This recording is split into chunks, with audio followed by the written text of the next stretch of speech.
Dragi spectatori, bine v-am regăsit la o nouă emisiune cu podcastul Marginea Strategiei. Astăzi îl avem invitat pe domnul Horia Barna. Nici nu știu cum să vă prezint mai bine. Diplomat cultural, jurnalist de politică externă, chiar aș putea spune hispanolog. Da, nu știu dacă hispaniștii se ocupă de studii asupra... Nu, hispaniștii se ocupă de studii asupra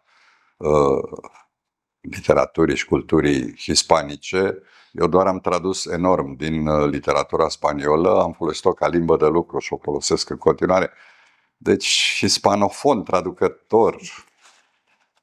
Traducător, trădător. Asta e o discuție pe care poate o să o avem altă dată.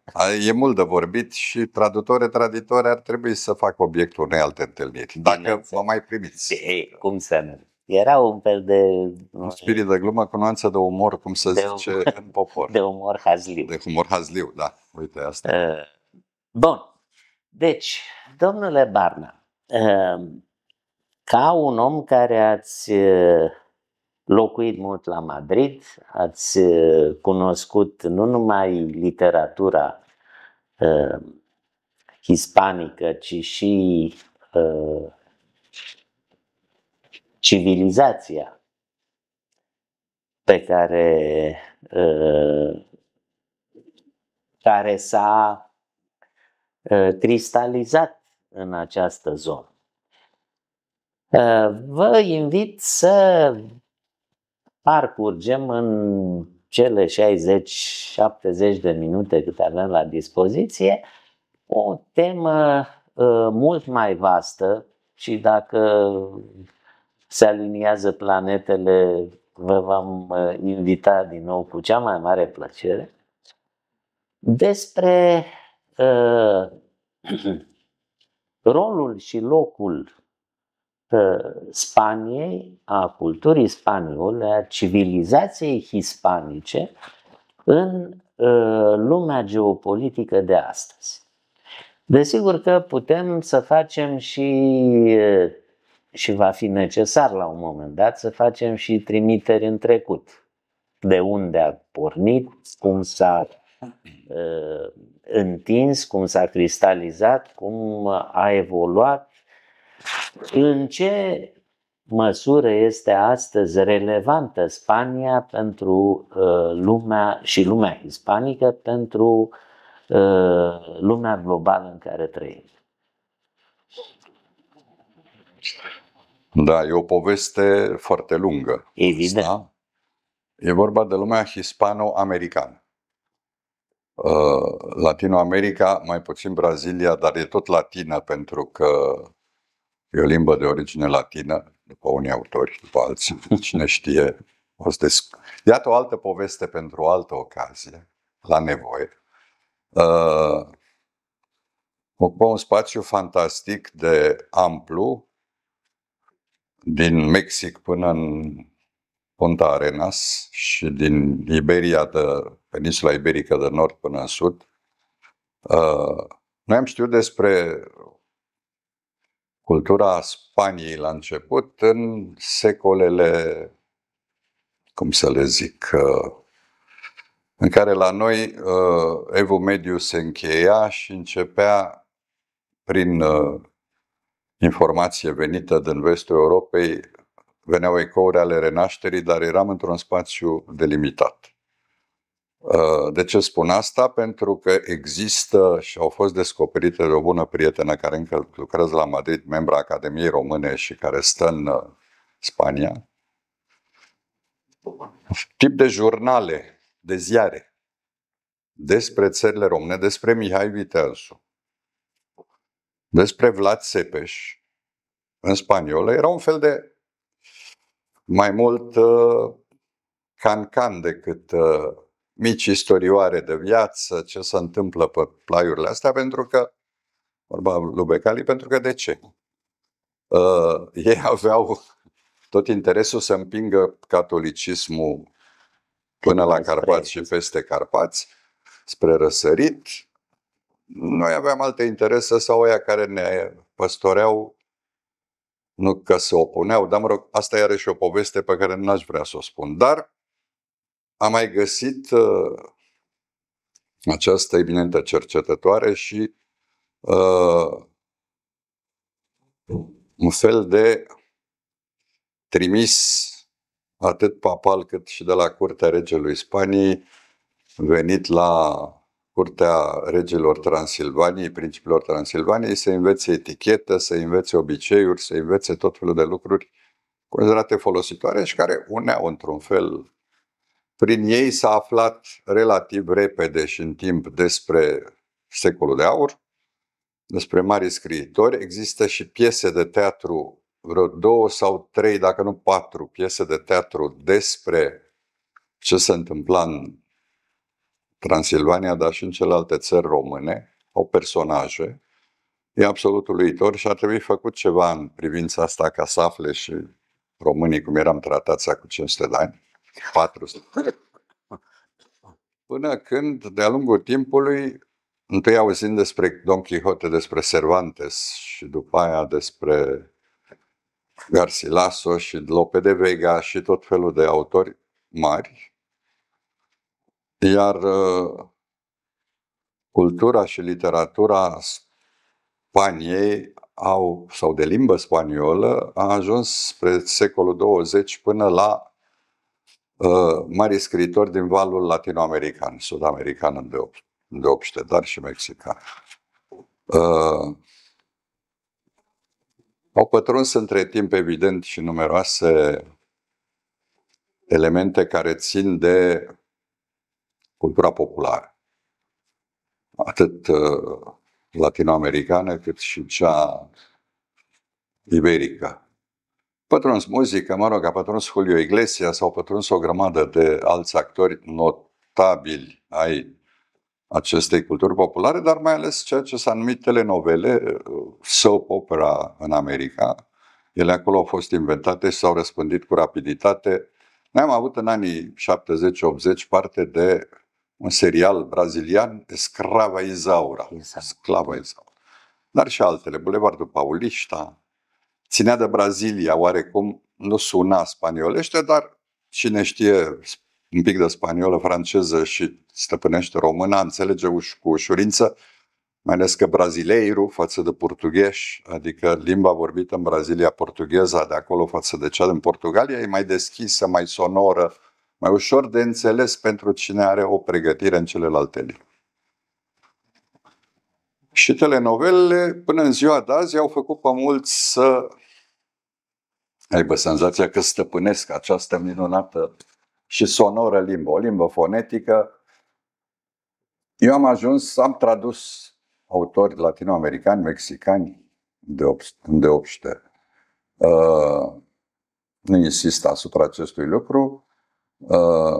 Când am ajuns la Madrid, am fost trimis ca director al Institutului Cultural Român de la Madrid pentru toată Spania.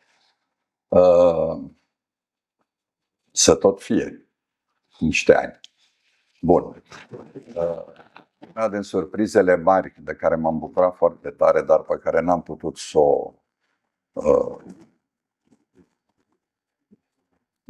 să mă bucur până la capăt, doar parțial, a fost o invitație a lui Mario Vargas Llosa la nunta lui fiicei sale în Arequipa, Peru.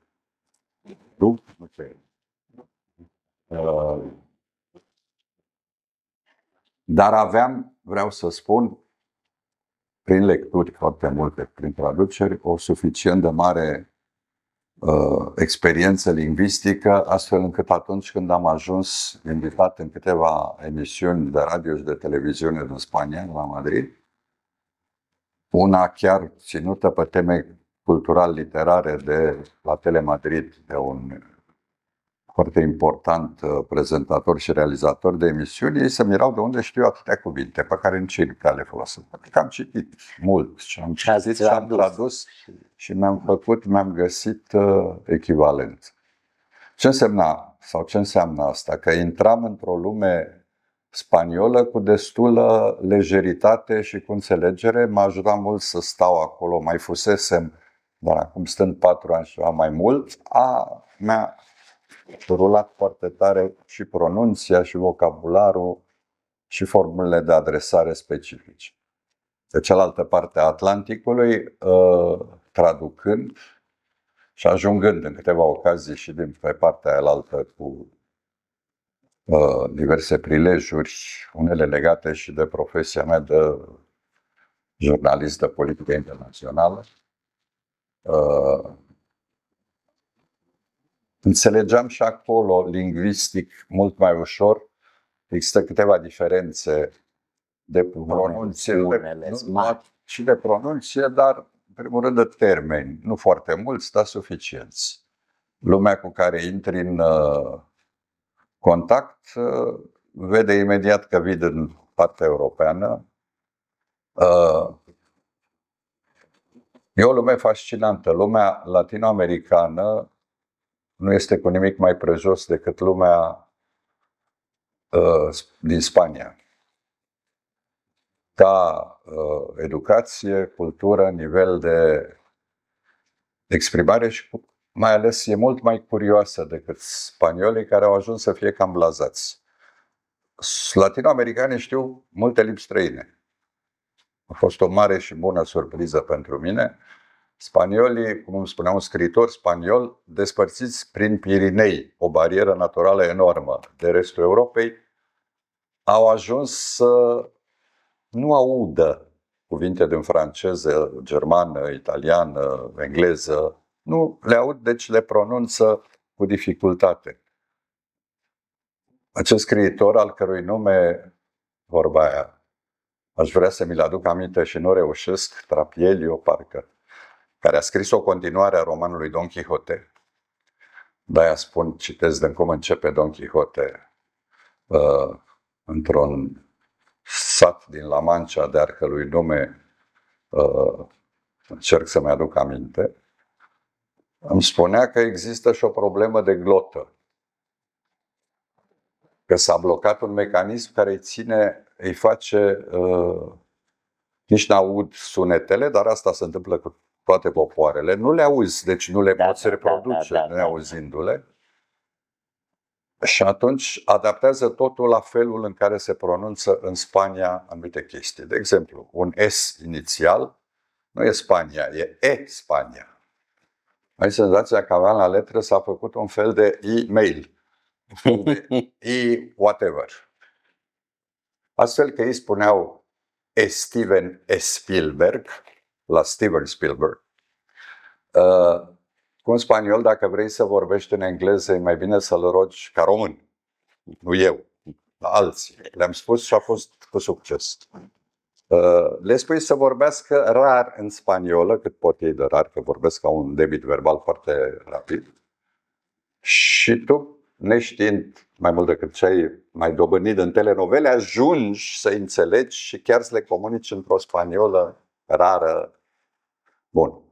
Deci, dincolo de Atlantic, în acea fâșie enormă de 7-8 mii de kilometri în Mexic, până în Punta Arenas, până în Patagonia, oamenii ăia sunt foarte curioși. Au fost mai izolați, sunt foștii coloniști spanioli care au dus cu ei tot ce au putut să ducă ca să ia tot ce puteau să care înapoi. Există un lanț al Pirineilor care e probabil cel mai lung de lume și face către vestul continentului o barieră. Anzi. Deci Pirinei, am rămas la Pirinei. Ne întoarcem de la Pirinei, trecem Atlanticul, Anzi. Anzi formează o Cordillera de Los Andes.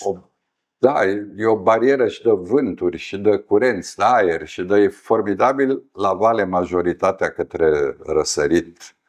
E jungla amazoniană, sunt tot felul de pampasuri de câmpii. Partea aia e muntele și după aia un pic de uscat și după aia e Oceanul Pacific. Un regizor cilian a venit la un moment dat în România, trecând într-un tur de ăsta, făcea documentare, nu contează pentru ce. Și am arătat și eu Munții Bucegi, abruptul Bucegilor, crucea de pe Caraiman, unde eu mă duc destul de des. Și unde stau, când pot, am un apartament. Și el zicea, da, dragă, și eu am sub anzi o casă, numai că la voi sunt 2000 de metri, 2000 și ceva, la mine sunt 4000, 5000, nici nu mai văd că e în noi.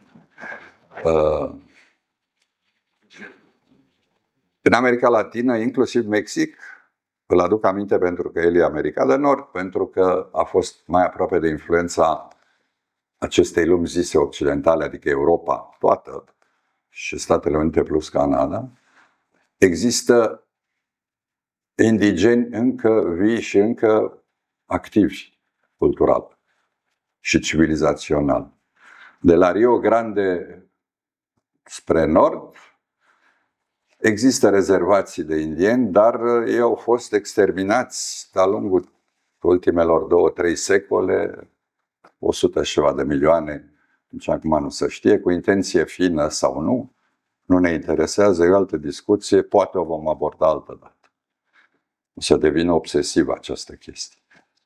Dar e bine, trezește cât de cât curiozitate. Și atunci, având această foarte puternică curiozitate de a vedea modelele europene, inclusiv cele spaniole, dar ca și noi, într-un fel, din partea cealaltă a Europei, cu ochii pe Paris, 10 de ani, toți mari scriitori din valul sud-american se duceau obligatoriu la Paris. Sau erau în legătură și auzeau foarte tare ce se întâmplă acolo, erau la curent și se duceau și un fel de stagiu că nu strica. Spania a început să-i publice în momentul în care, chiar pe vremea lui Franco, când Spania era destul de închisă, adică, dar oferea bani ălora care se pretindeau comuniști sau chiar erau, să plece și să nu spele străzile în Franța sau în Occident. Aveau grijă, cumva, în mod paradoxal, mi s-a spus asta în Spania, că trebuiau să facă și așa. Și atunci, Carmen Balcells, de exemplu, un agent literar foarte important, și alții i-au ajutat pe scriitorii latinoamericani în egală măsură cu cei spanioli să-și publice, să-și traducă. De obicei sunt lăsați să fie traduși în franceză, engleză, erau și abia după aia în spaniolă, eventual catalană. Dar știind că piața care se dezvolta dincolo de Atlantic și care cuprinde 1,5 de miliard, că cei în Spania 60 de milioane, e bine, da. Grosul dincolo și dincolo există și multă curiozitate. Inclusiv la noi, Mircea Cărtărescu, după ce a fost tradus în spaniolă, un editor din Spania m-a rugat să intervin, am vorbit cu el, i-am spus, nu, că eu în Germania, zic, bă, dar e 1,5 de miliard de potențial cititori care sunt foarte buni, nu toți, da. Dintre aia, 1% dacă sunt enorm de mulți. Mă rog, până la urmă m-a ascultat, a zis, dacă zici tu bine, hai să facem așa.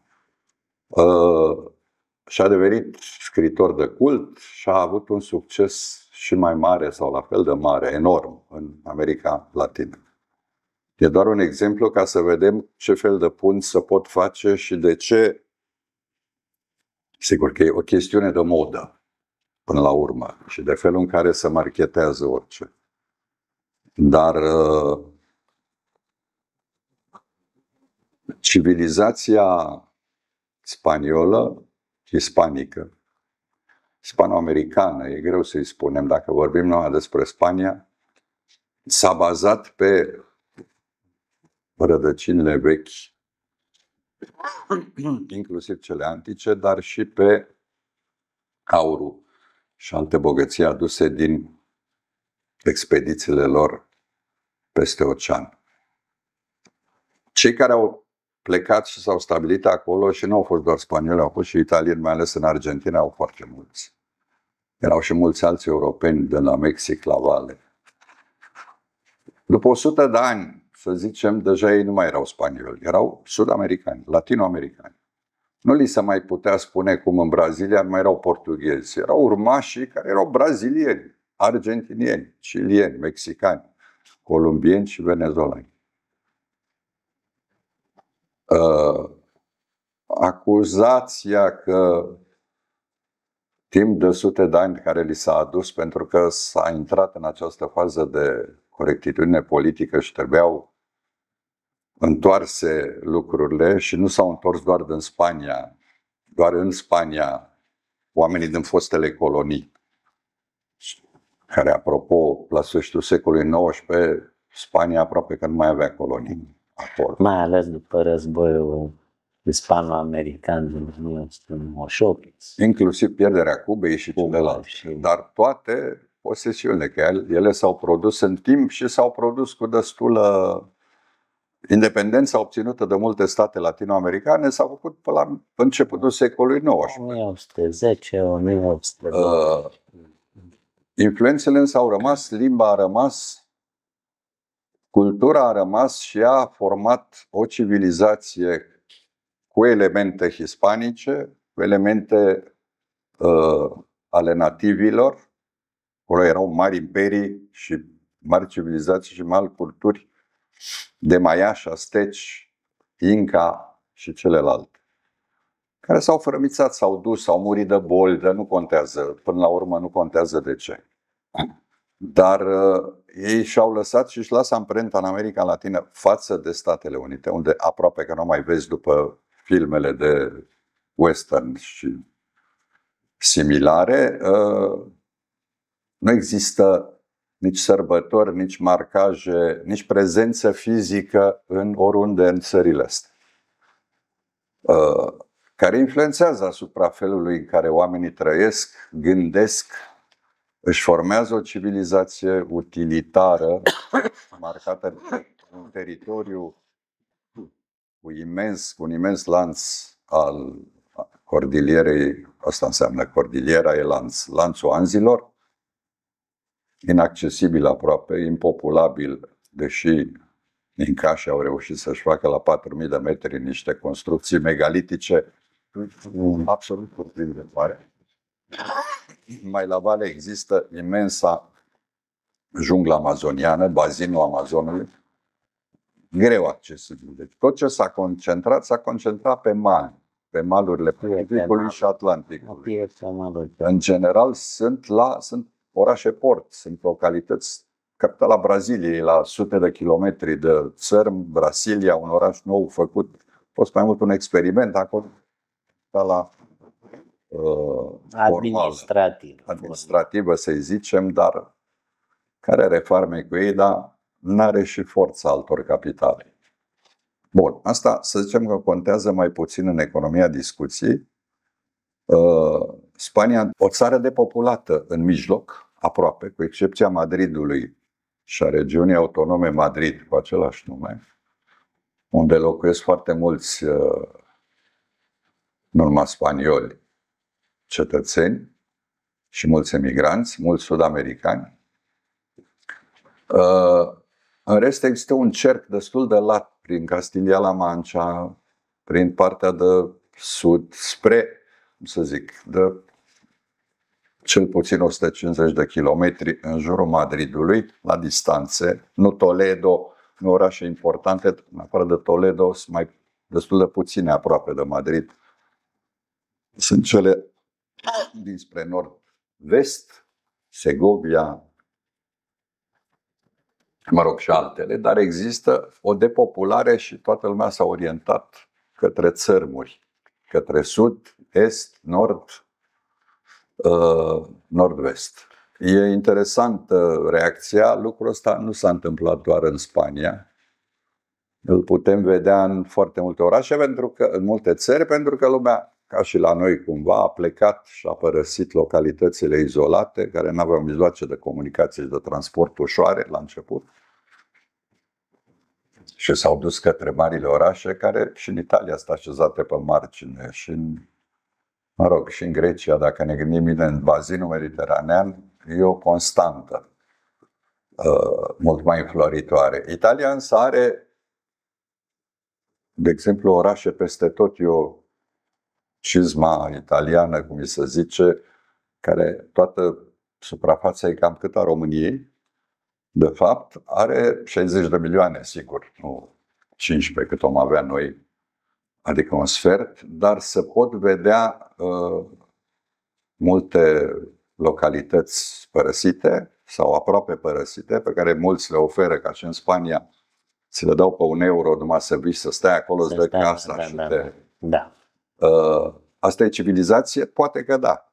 Nu știu dacă e cultură, dar e de refăcut. Însă Italia e totuși foarte dens populată peste tot. Când zbori deasupra Italiei noaptea, vezi lumini peste tot, ceea ce nu vezi în Franța, nu vezi în Spania. Spania e o gaură la mijloc, în afara Madridului. Bine, acum și Odișul central castilian este are condiții mai aspre. Da, e foarte arid. E arid, are temperaturi extreme. Nu, extreme nu, dar e arid și nu e bun pentru agricultură, credeți-mă, l-am văzut. Da, față de România e totuși mai... În primul rând că e foarte uscat. Fiind uscat, iarna, care nu-i deloc ca în România, dar deloc, adică e mai suportabilă ca și vara. Pe coaste e o mezeală multă. Și Italia are un lanț de munți în mijloc, de la Câmpia Padană până jos, înalți, mai înalți decât Carpații, poate, sau la fel de înalți. Nu, mai mici. Nu știu cât de mult mai mici. Gran Sasso d'Italia are 1800 de metri. 1800-2000, da. Podișul spaniol nici atât.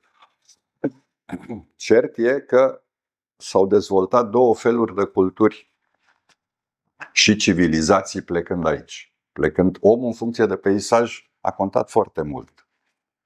S-a dus către o zonă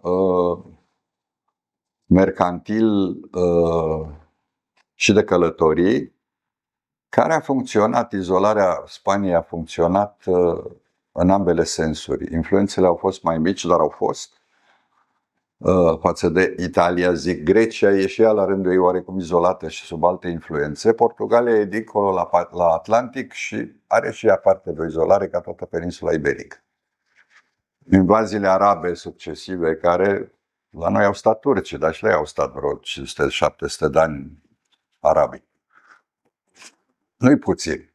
Îți influențează o cultură atât de diferită de ceea ce începea să dezvolte în peninsula iberică, începe să fie influențată de stilul mudehar și de toate elementele islamice, să zicem.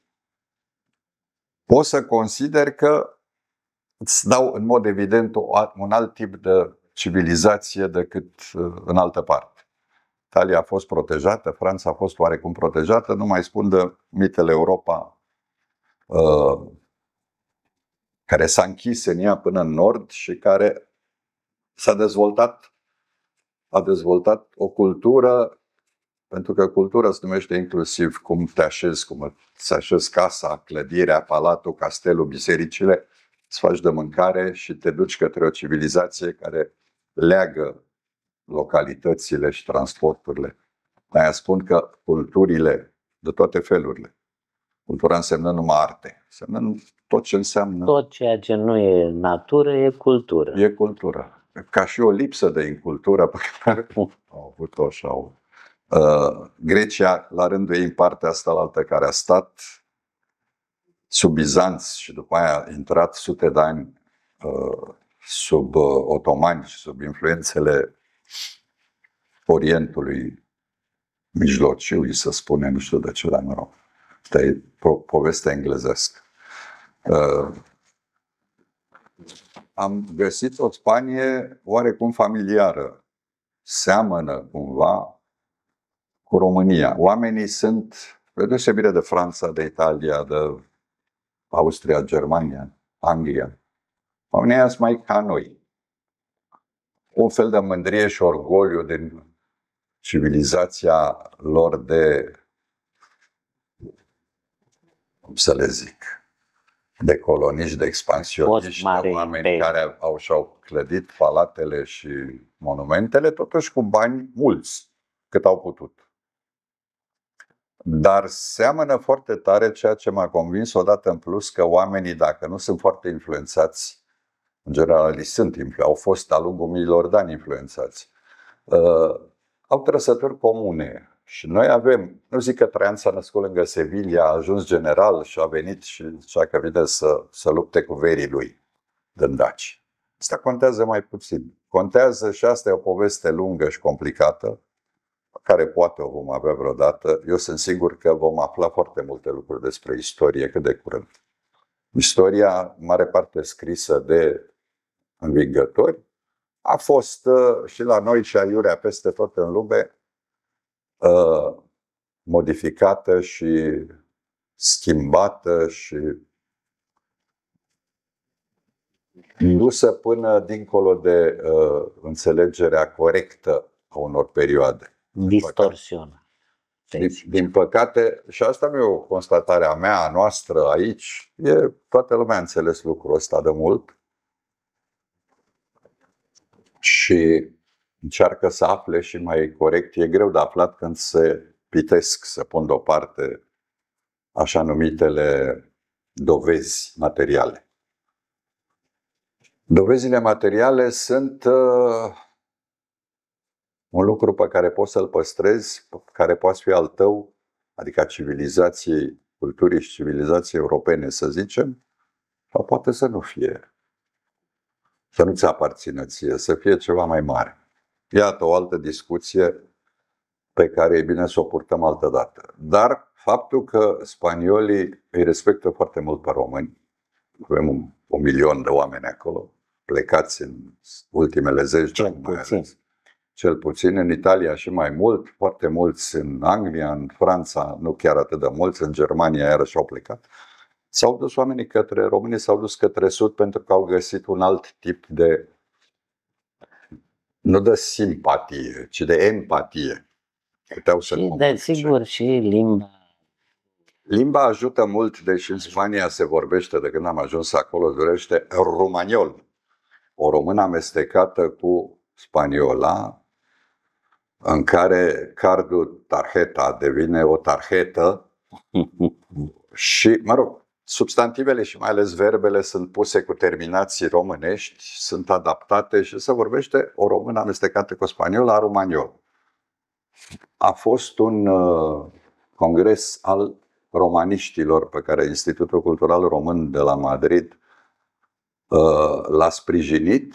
Am adus 2 eminenți cercetători romaniști din București și din nu știu de unde. Și cei care organizau chestia asta, cred că se făcea prin reprezentanța UE la Madrid sau cu sprijinul. Cert e că, auzindu-mă pe mine în perioada pregătirilor că se face un fel de, semnalez un fel de romaniol, adică o română vorbită pe o suprafață bine delimitată, România și în jurul ei, a ajuns să fie vorbită la distanțe mari, iar la distanțe mari din ce în ce mai prost. Adică pierzând cumva, și aici e un lucru pe care administrațiile românești ar trebui să aibă grijă să-l întrețină, pentru că altfel e o limbă care se pierde. Să nu le plângem de milă însă. Sau să le plângem de milă. Semnalez o situație. M-au pus să vorbesc și eu și să spun despre aceste chestii, să vorbesc cu romaniștii de acolo.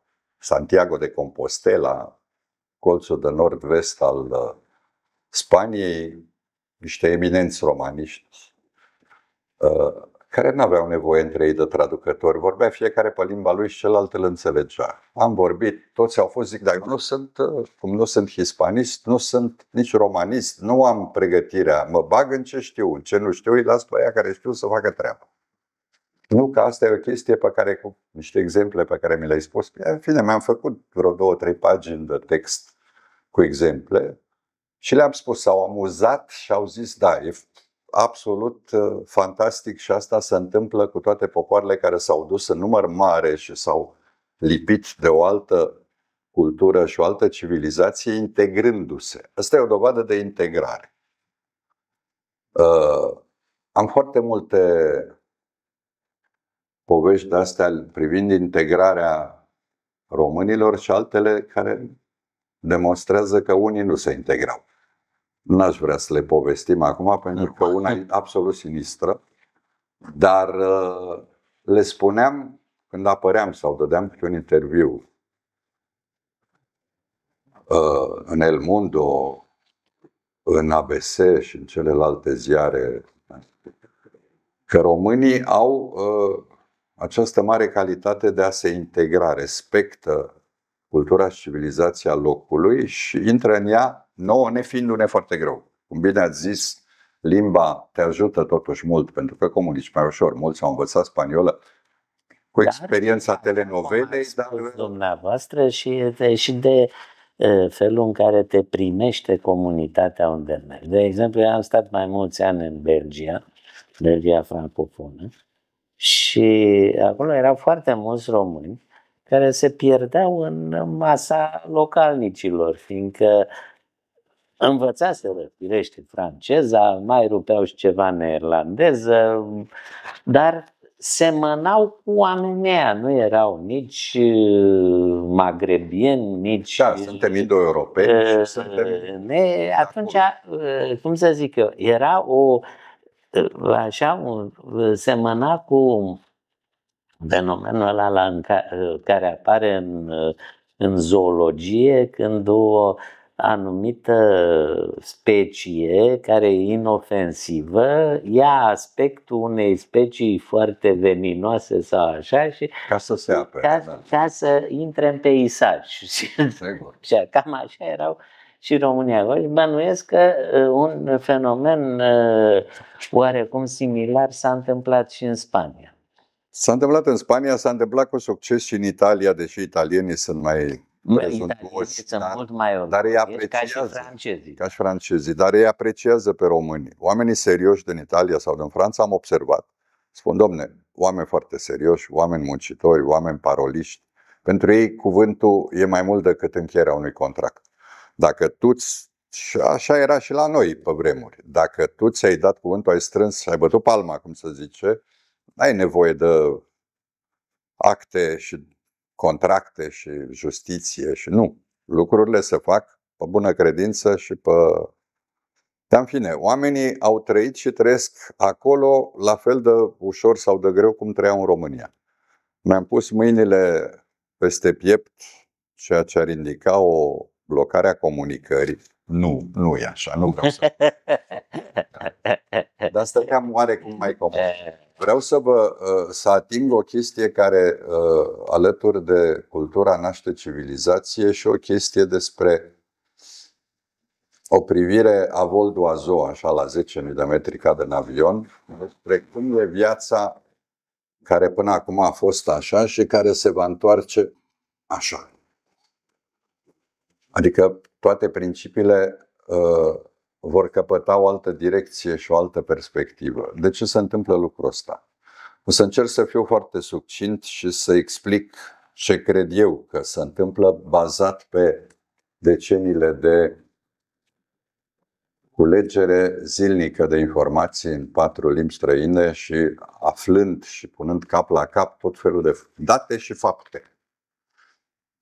Încerc să nu mai vorbesc de la o vreme mai ales și noi acum să nu mai vorbim despre oameni și faptele lor neapărat, deși sunt destule, chiar prea multe. Am și predat jurnalism, nu numai că am practicat.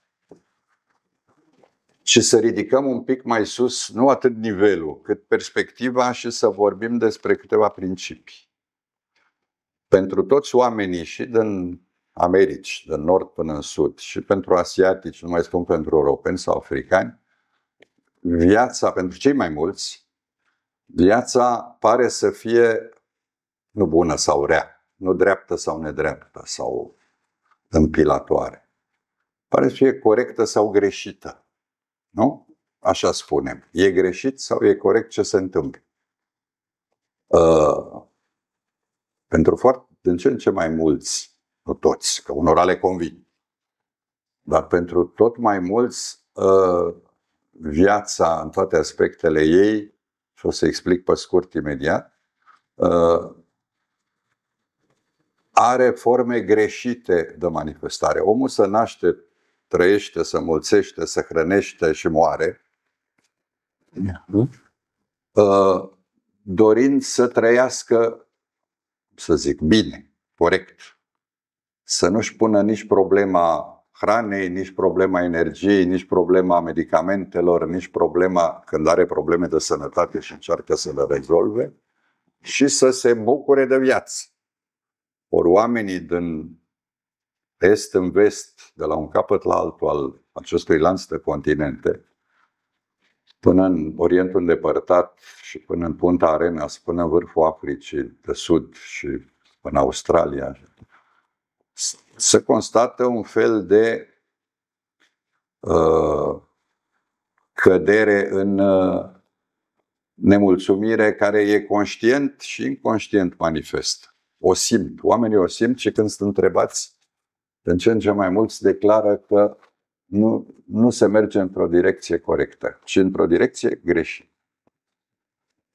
Spun asta pentru că am văzut manifestându-se foarte, foarte des, din ce în ce mai des accelerat, această tendință. Și peste tot, da. Și peste tot. Care ar fi, după dumneavoastră, explicații? Oamenii au început să spună nu. Conștient sau inconștient. Oamenii au început să conștientizeze mai mult sau mai puțin pentru că oamenii au fost, nu adormiți, cum să spune, au fost anesteziați și amețiți. Au fost ca sub imperiu. Când iei medicamente, când iei droguri, când bei alcool și așa mai departe, simțurile, bietele noastre simțuri, devin și mai neajutorate. Când ești sub influența unor substanțe de felul ăsta, nu mai vezi la fel de bine, nu mai simți, nu mai auzi, iar legăturile, sinapsele mentale, gândirea critică, de asemenea, se moaie, se dispersează. Când ești de mii de ani, dar mai ales în ultimele 200 de ani și mai ales în ultimii, de când a apărut internetul, care a împins și mai mult influența de amorțire și de anestezie, pe de o parte, dar a adus și o cantitate de informație necunoscută până atunci, a făcut ca acest fenomen de ieșire din anestezie să fie din ce în ce mai mare până la un punct critic, care, după părerea mea, a fost depășit. Punctul critic a fost depășit și nu mai e cale de întoarcere. Omul a învățat să spună nu în multe locuri din lume, în toate locurile din lume. La unii mai cu succes și cu sprijinul autorităților. Autorități. Ce autorități? De ce le-am zice? Da, dacă așa s-au format obișnuințele. Pentru că oamenii au fost, de-a lungul timpului, supuși anesteziei prin te naști. O să, cum spuneam, o să scorojească pereții, dar sper că nu. Pentru că e foarte important. S-a dat exemplul ciclurilor anuale ale naturii, care natura verde, vegetală, ne înconjoară în mod covârșitor.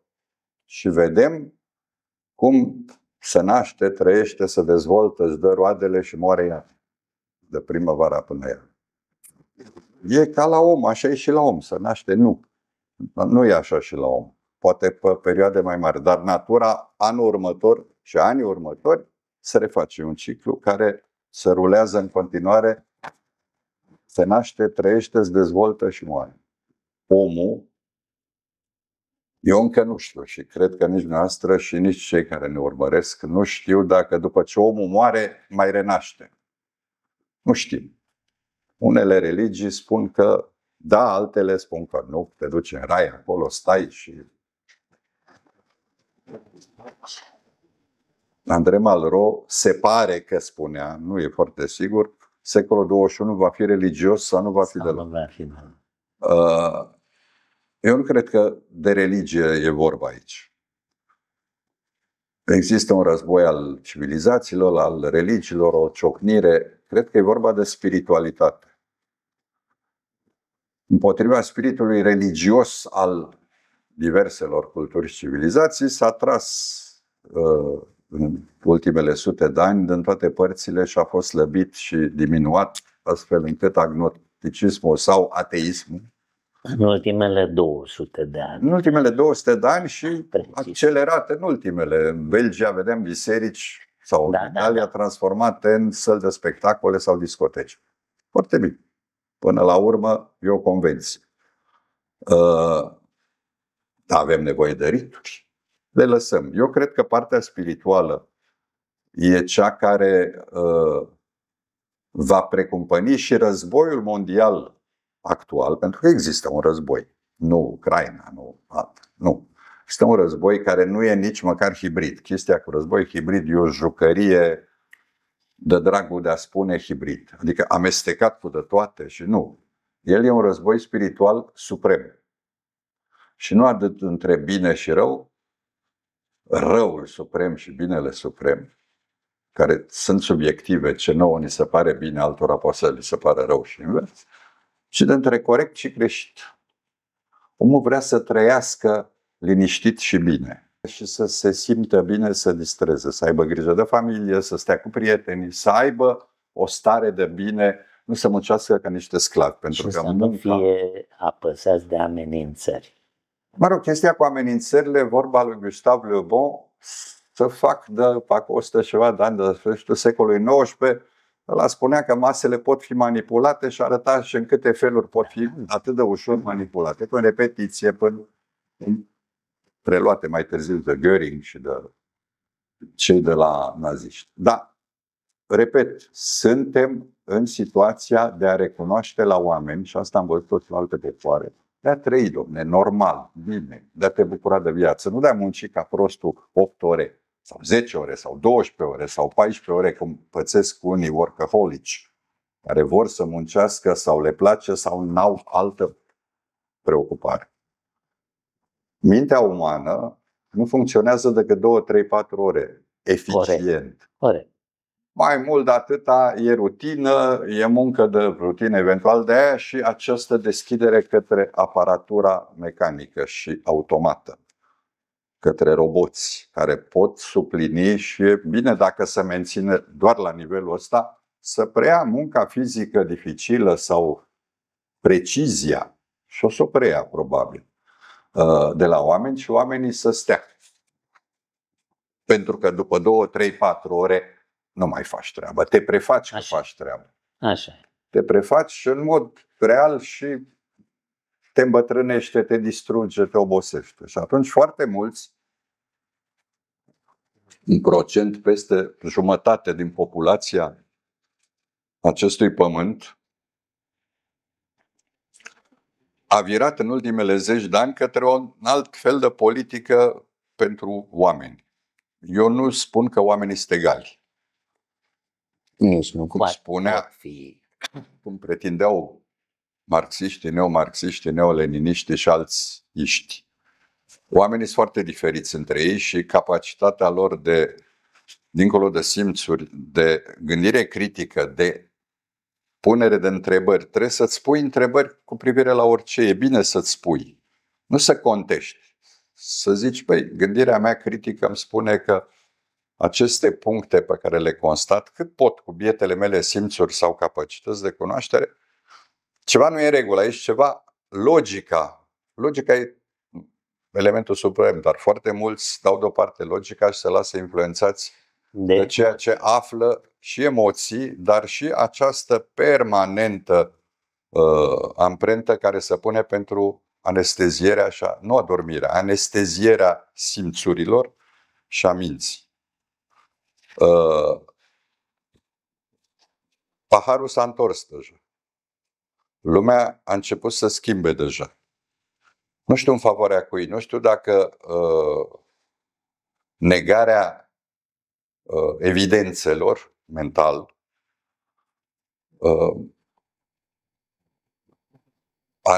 anestezierea simțurilor, pentru că nu mai prindem și nu mai avem aceeași forță de înțelegerea a perceperii lumii prin simțuri, i-a dus pe oameni într-o situație aproape inertă, nu pe toți, Dar se pare că tot mai mulți au învățat să spună nu. Asta nu mi se pare corect. E chiar greșit și vrem cum să fie. Așa nu mai merge. Dar cum? Altfel. Cum altfel? Doamne, poate trecem dintr-un Matrix în alt Matrix. Nu știu, adică e iluzia. Pentru că lumea, nu numai în filmele americane, deci Matrix e un documentar artistic care ar trebui văzut cu atenție de mai multe ori, toate cele 3 părți. Există Maya din iluzia din India și din Orient. Se vorbește despre asta de mii de ani. Tot ce vedem e o iluzie. Nu e o iluzie în sensul că nu există. E o discuție mare și complexă aici, dar nu o punem acum, o lăsăm pentru altă dată.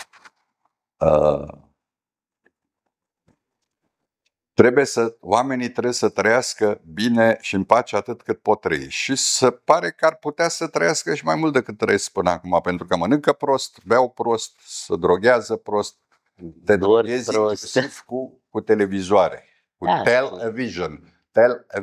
Transmite o viziune către cineva. Devii robul obișnuințelor proaste, te încântă emisiunile de divertisment, meciurile de fotbal și nu numai. Și nivelul acestora scade, se vorbește despre acel tititainment. Exact. Nu suntem împotriva lor. Au rolul lor, dar așa cum 2, 3, 4 ore maxim omul poate să lucreze ceva creativ, să-și folosească și creierul, nu doar ca Charlie Chaplin, să învârtă șuruburi sau să apese adică nu o muncă mecanică. Nici urmărirea acestor tipuri de divertisment facil, nici la alea nu reziști mult. Te întinzi pe canapea, e o bere și ți se închid ochii, se rupe filmul repede. Nu mai stau oamenii cu prietenii, cu familia, nu mai spun cu familia, cu prietenii. Socializarea se face cu telefonul în față. Da, adică nu mai există un mediu provocator pentru ei. Da, iată, nu vreau doar să constatăm, că putem să constatăm până mâine, să vorbim despre cât de greșit e alcătuită lumea. Nu. Mai departe. Ce să facem mai departe? Pentru că, repet, s-a trecut de un prag critic și există posibilitatea de a fi depășit și de a da el tonul. Puterea nu se mai află într-un singur loc, unipolar. Globalismul s-a dus. Nebunia cu energia verde și cu obținerea din soare sau din vânt e deja compromisă. Răcirea sau încălzirea planetei a ajuns să fie evident o tâmpenie. Adică ori e așa, ori nu e așa. Se face și... Dar oamenii din frică, pentru că se adaugă frica la această inerție și amorțeală și anestezie, se adaugă frica. În momentul în care tu repeți și spui oamenilor lucruri de felul ăsta, frica în grade diferite începe să fie foarte importantă și să-i condiționeze pe oameni.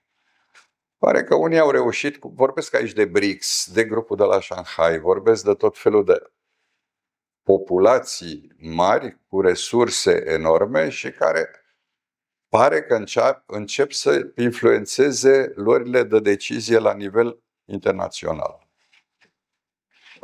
America, la rândul ei, Statele Unite, nu mai e de mult însemnând de 15-20 de ani, nu mai e stăpâna planetei, nu mai e jandarmul, ca așa se zicea, că nu mi-aduce aminte. Jandarmul internațional. Rusia, la rândul ei, care s-a dezvoltat și mai mult s-a adaptat după ce a intervenit e o formulare foarte interesantă. Ei, considerând că alea teritoriile lor, rușii din Ucraina, au zis operațiunea specială în Ucraina. Fie vorba între noi că nu ne aude nimeni, dacă vreau să ocupe Ucraina la ceau, o făceau într-o săptămână cu totul. Adică închideau robinetele și făceau treaba. Până se trezeau ca și Europa. Niciodată nu o să ocupe Rusia, nici Europa, nici toată Ucraina. Dar astea sunt, iar ne întoarcem, iar cădem în factualitatea indusă, repetată și făcută în așa fel să ne convingă pe toți că ăla e adevărul și altul nu există. Vorba lui Pirandello, adevărul e unul, nici unul sau 100.000. Adică, și știm asta de 100 de ani aproape. Dar nu știm toți. Unii însă s-au trezit și vor să facă altfel lumea. Și au început să o facă altfel. Dependența de energie, luările în interesul propriu să-l facă altfel, inclusiv americanii au început să lucreze cu alte mijloace și să pună la punct, deși pare contradictoriu comportamentul lui Trump, el e un comportament, așa ați făcut cu noi 1000 de ani și mai ales în ultimele 200, ne-ați întors pe toate părțile și ne-ați spus că e albă, că e neagră, luați și de la mine la fel. Între timp, pas cu pas, se vede lucrul ăsta, sunt fapte, date și fapte, că demonstrează că Trump e o figură în vitrină, e un concept, ca și Putin de altfel. Ei nu sunt neapărat personaje vii și cine își închipuie că dacă ăștia dispare tot, se înșală. Categoric. Sunt luați, aleși și puși să reprezinte și să fie purtători de cuvânt. Dar trendul ăsta de a depăși, de a schimba, de a întoarce masa cu roțile în sus și paharul de a-l pune nu cum era, ci altfel, pare să funcționeze. China, care era săracă până la Deng Xiaoping, până cu 30-40 de ani, după ce mii de ani fusese culmea civilizației, nici nu bănuim. Adică, mă rog, mulți știm și am aflat. Ce nu ne-au învățat prost filmele sau cărțile sau muzica, am reușit să aflăm și noi, și ce nu să ne imaginăm sau să legăm cap la cap. Cine nu, să ducă acolo, să vadă despre ce e vorba. E altă lume. Absolut. Dar ei au reușit să-și pună, să fie vârf de civilizație după ce au fost și au rămas vârf de cultură. Vorbim de cultura lor. Cultura lor, încurajată încă o dată să devină ceea ce era odată, și vorbesc aici de la I Ching, cea mai veche carte de lume, mă rog, e și asta e altă poveste, dar interesantă, pe care o admira Carl Gustav Jung foarte mult, de analiză și psihanaliză și autoanaliză, au venit și au creat din elementele culturale specifice o civilizație care a ajuns să fie vârf de lance în lume. Nu știu cât de bine o să ne fie nouă sau altora. Depinde de noi cum ne descurcăm, dar mișcarea s-a produs, punctul de cotitură s-a petrecut și nu avem ce să facem decât să fim cu mintea trează, cu logica și gândirea critică vie și să nu ne speriem de ce o să începem să aflăm. Probabil că o să aflăm atât de multe lucruri despre aparența de realitate din jurul nostru și de faptele istorice, geografice și celelalte, politice, economice, încât mulți o să le crape o venă în cap, mă tem. De șoc, pentru că șocul poate să fie destul de puternic. Să nu uităm niciodată că ceea ce se numește apocalipsis sau apocalipsa înseamnă revelație. Revelație. Și când revelațiile sunt foarte mari, cazi pe spate și ți se oprește. Mai sus de calipsis. Apocalipsis. Apocalipsus chiar. Cam așa. Ne așteaptă vremuri foarte interesante. Din păcate. Din fericire. Ne așteaptă vremuri foarte interesante care până acum nu au mai fost. Sunt un om bine informat. Nu atât optimist. Ce vedem este teatru, e film cu scenariu scris, reluări, puneri în... Eu mă bucur să tropăi de bucurie. Mizeria umană și ticăloșia m-au întristat întotdeauna. Dar eu n-am în cercul meu de cunoștințe și prieteni, că e vorba de cunoștințe mai degrabă, niciun ticălos, niciun criminal, niciun hoț, niciun violator, nu-i știu. Nu e în firea omului să fie așa. Și unii au hotărât, gata. Și până și cu asta trebuie să schimbăm, pentru că filmele, Hollywood-ul și presa internațională, care e propagandă mai mult laudă ticăloșii decât îi și pun în evidență. Deci să devin, fiind eroi, devin și model. Încep să-l admir. Dar Hollywood-ul deja e în 30% șomaj și dispare de la o săptămână la alta. Atâta mai spun că m-a lăsat pap. Această imagine de corectitudine, una din prostiile corectitudine politice, am văzut-o pe Netflix. Peisaj de banchiză, Polul Nord, urși polari. Și în mijloc un grup de urși, care erau negri. Deci această maia și iluzie în care a fost ținută omenirea și încearcă unii să o mai țină, începe să dispară și depinde numai de oamenii cu simț critic și cu judecată normală și logică să învețe să spună nu multor lucruri. Domnul Barna, presimt eu că ne vom revedea curând. Dacă dă Dumnezeu și nu plouă, ne vedem. Singur că. Stimați spectatori, ne-am bucurat să ascultăm în această zi o viziune largă. O viziune pe care abia aștept să o aprofundăm cumva, să o luăm așa pe bucăți. Mulțumim frumos și încă o dată vă așteptăm la podcastul Marginea Strategiei. La revedere!